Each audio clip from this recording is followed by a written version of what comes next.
House Damia's notes are to be found anywhere, it will be here. Let us begin.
Yes, the ether signature is unmistakable.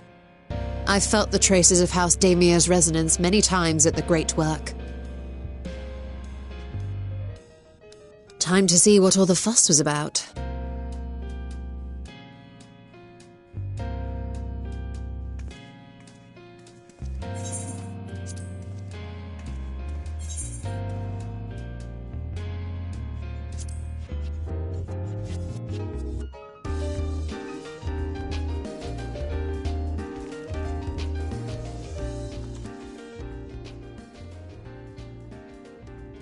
Among the ranks of the Voidsent, there exist entities with the power to call forth their brethren from beyond. The species known as Atomos, however, is uniquely prodigious in this regard. From its distended maw, it can expel an endless procession of void-born creatures, a talent which sorely tested the Radiant Host in its battles against these abominations.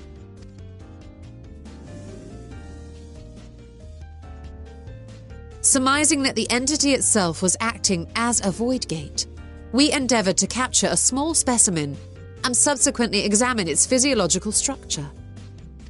Our findings revealed that the Atomos had absorbed a planar fissure into its own flesh, which it could expand at will into a functioning gate.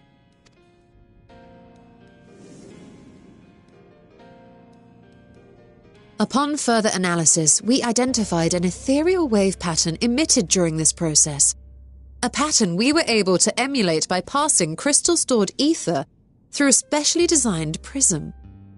We proceeded to embed said prism into an arcane simulacrum, thus completing what we have dubbed our artificial Atomos.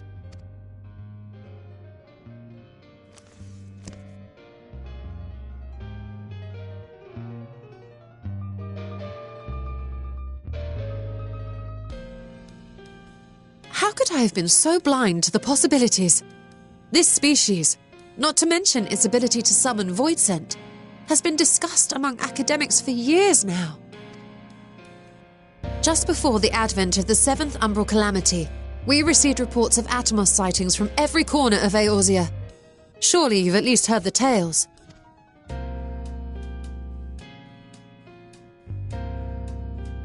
And still, House Daemir went and built a mock Atomos of their very own. I'm not surprised the Archons consigned their work to a restricted archive. It was no easy task, but at last we've unearthed the volume we've been searching for.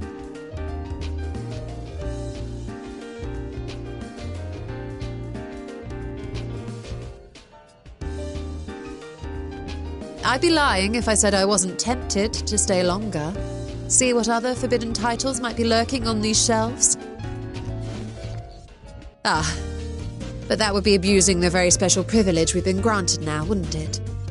Better not.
The ruins alone were impressive enough, but I never dreamed such a treasure lay hidden in the depths of the bounty. It may have been helpful to know this device existed, Your Excellency. My apologies. The gate was a secret I shared with none but my closest advisors. I feared for what might happen should those with ill intentions learn of its existence.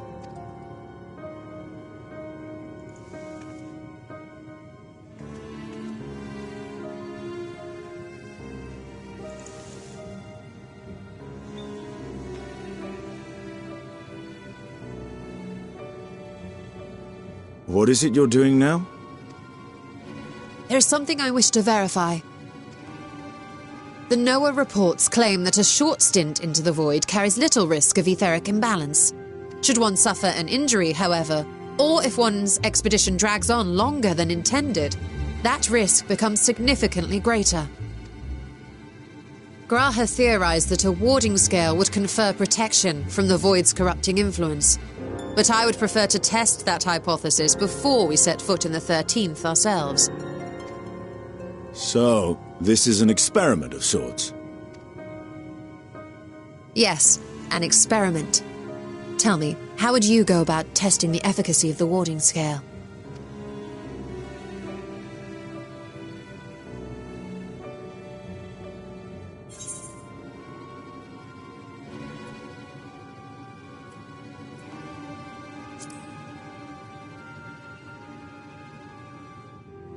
What? Why are you looking at me like that? Surely you'd not expect me to wriggle through that tiny portal. We needn't attempt anything so drastic. A small familiar should serve well enough.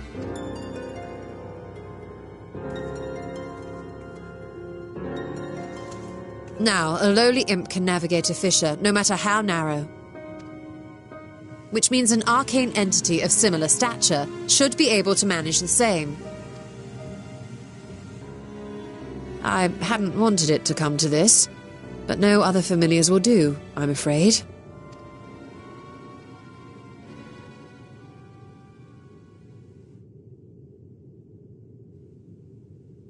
I mislike the sound of that. What manner of fiend does she mean to summon? From ocean rise and cloudbank form, from mountain spring and rainfall storm, from river flow and life be born.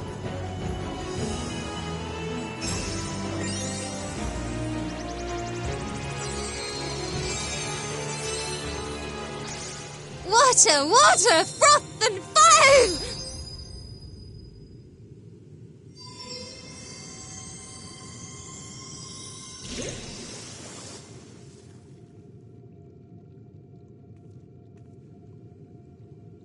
Ready your arms.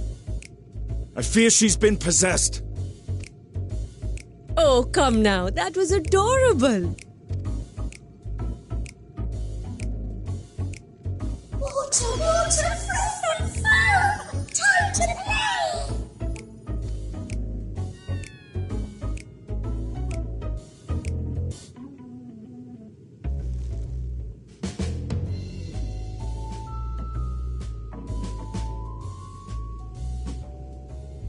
Though not my first choice. These familiars I conceived of as a child have the best chance of fitting through the gate.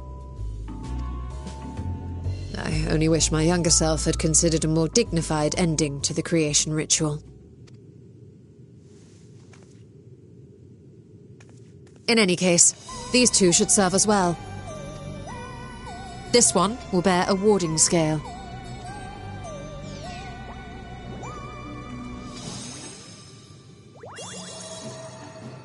And when they return from the 13th, we can observe how the talisman, or absence thereof, has affected the progress of the Void's corruption. If I could impose upon you to open the gate. Your Excellency? Ah, yes, of course. We should also be wary of void scent slipping through while we conduct our experiment. Estinian, you are to keep Nidana safe from harm. As you say. You had best be on your guard as well.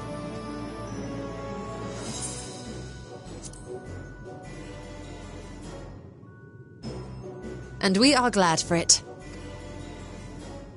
Let us begin, shall we?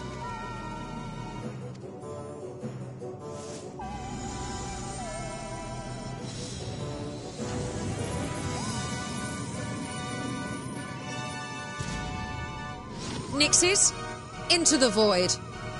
Water, water, froth and foam! Into shattered realms we go!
I think we've waited long enough.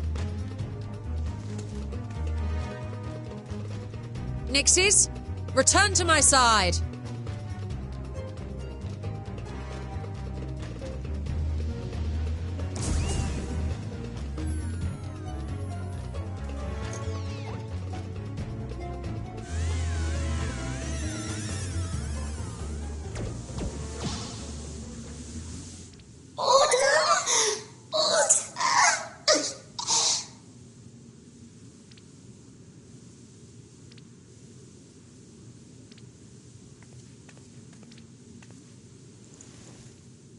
Thank you, little one. You did well.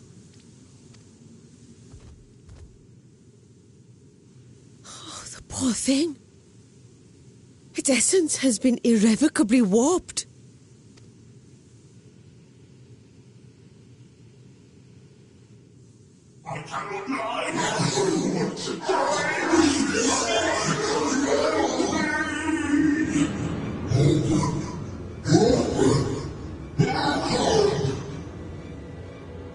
We're out of time!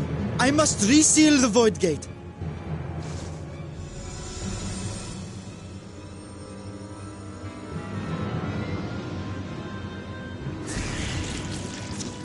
They're coming through!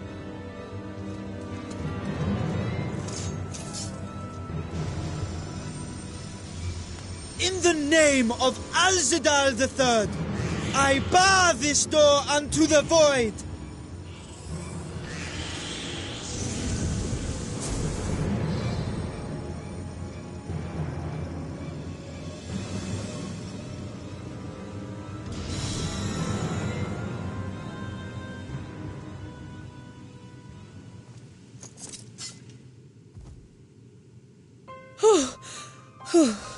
Well, that was a sharp lesson in the dangers of void gates.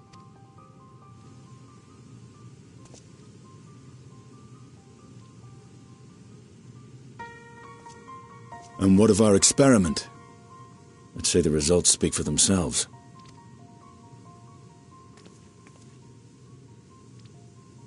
The unprotected Nixie has suffered extensive etheric corruption.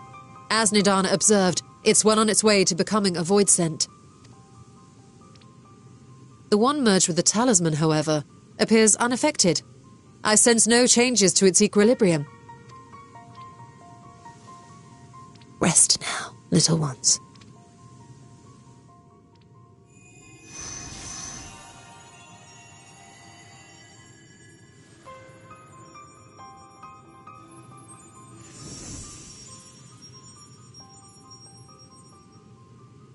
Graha's theory was correct, then.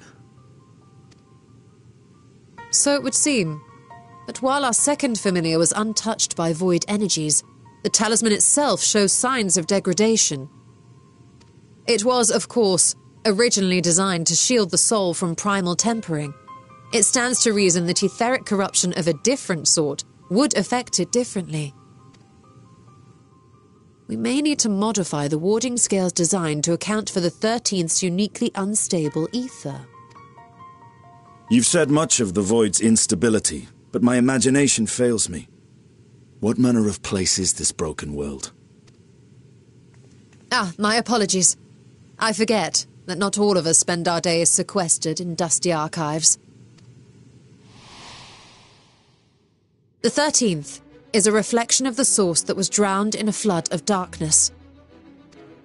In Emmett Selk's own words, this tragedy was a result of the Ascians' attempts to force a rejoining. They erred in their haste, and made of that world a useless void.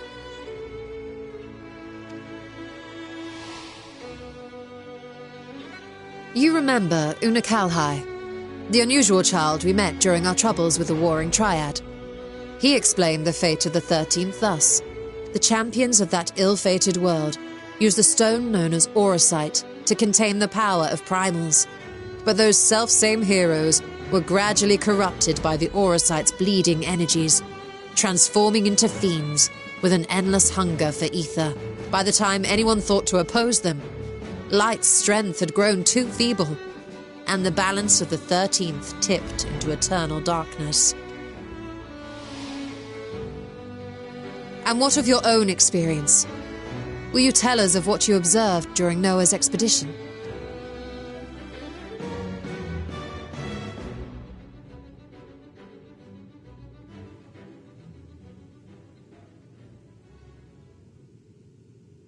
I can picture it now. The sunless, Stygian expanse, infested with legions of ether-starved monstrosities. A void in every sense of the word. What you have described in such lurid detail is exactly why I hesitate to encourage you.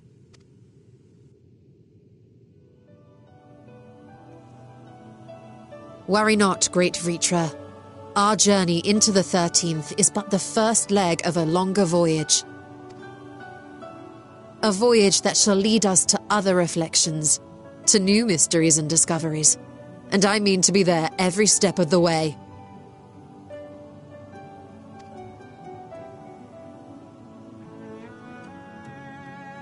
But first I must focus on refining the warding talisman. Then I can begin work on constructing an artificial Atomos.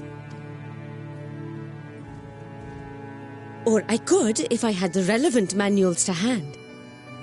Might I be so bold as to request access to the Satrap's family archives?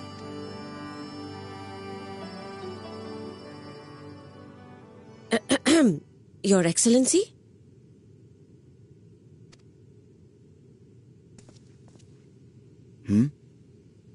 Oh, yes. That can be arranged. I will speak to my officials upon our return.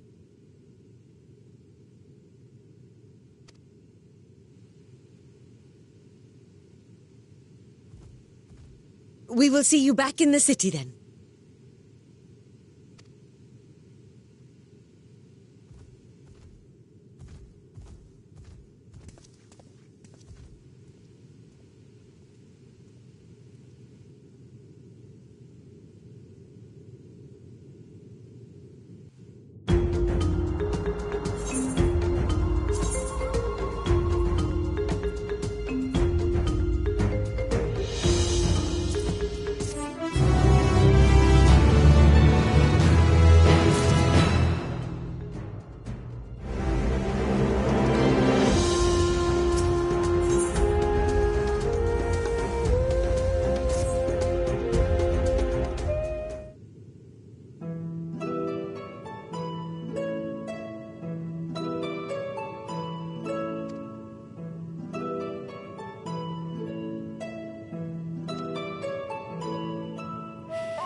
Stola!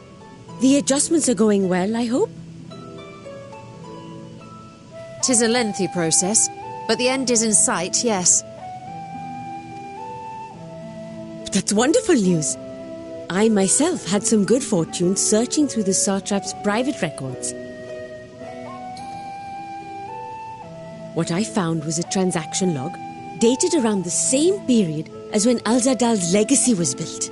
It included a purchase list of highly exclusive alchemical components, and I knew I'd discovered the key to making the artificial atomos.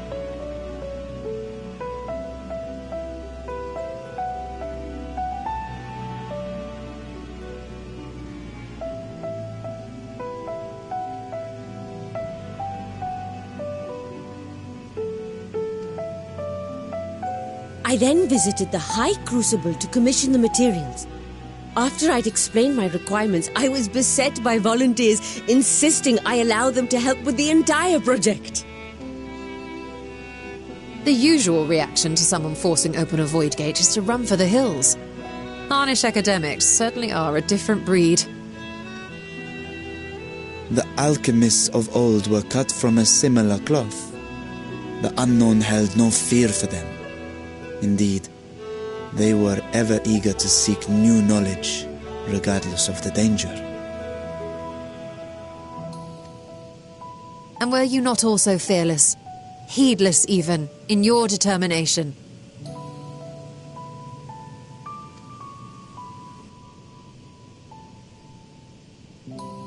My sire entered his dormancy before I was hatched. And so it was Ashdaya who kept my eggs safe and warm.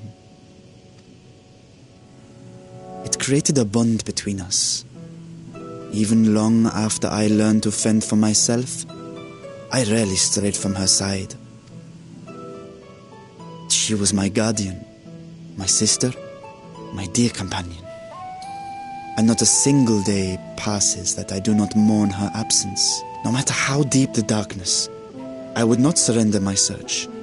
I promised myself the time would come when we would once more take to the skies together. But I am Satrap now.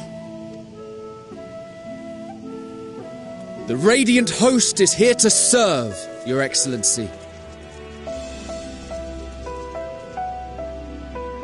Nabdeen, what is this about? Celestinian told us of your predicament. For centuries you have protected Rads at Han, never showing your true self, hiding behind a curtain and living only in service to the people. Your dedication meant more to us than your deceit, and so did we accept you as our rightful ruler. After all that you have sacrificed for this nation, did you imagine we would begrudge you your heart's desire? We survived the final days. We are a strong and proud people. We, the Radiant Host, will keep Thavnair safe in your absence.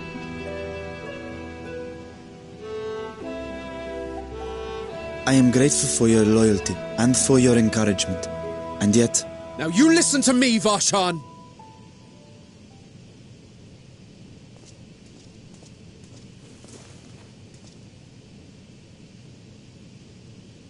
You are wearing that face, after all. As I have told you before, you are a little brother to us all. And if you are family, then so too is your sister. We are there for you if you need us. But do not ask us to sit by and watch while you abandon a sibling you have ached to rescue for millennia.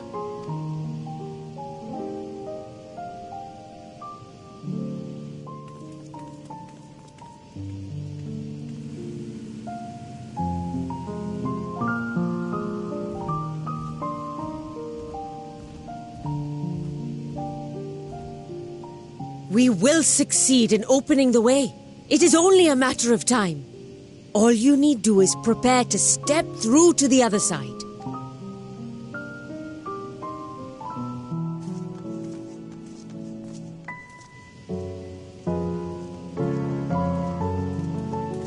Your Excellency, I wanted to thank you for building the orphanage. It means so much that my sister and I will have a place to be together, safe and happy. And I hope that you and your sister can be together again too.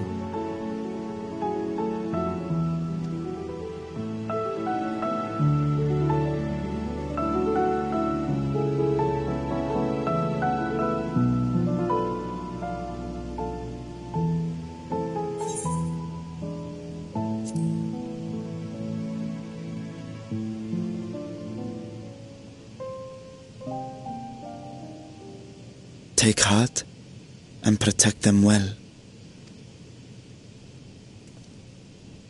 Such were the words I once said to you, and here I stand, failing to live up to them.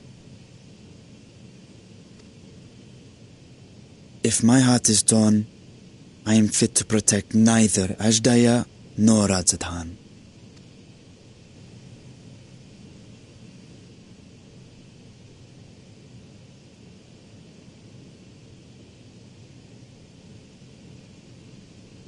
My people, I have come to a decision.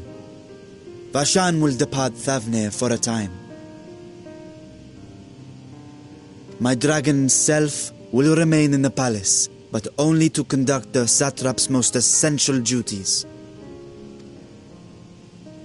While I am focused on controlling this vessel, there may be matters that escape my attention. I rely on you, my trusted friends, to watch over one another until I return. Take care and fair fortune, little brother. Many tears would be shed should you come to harm. I would not dare make you cry.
returned.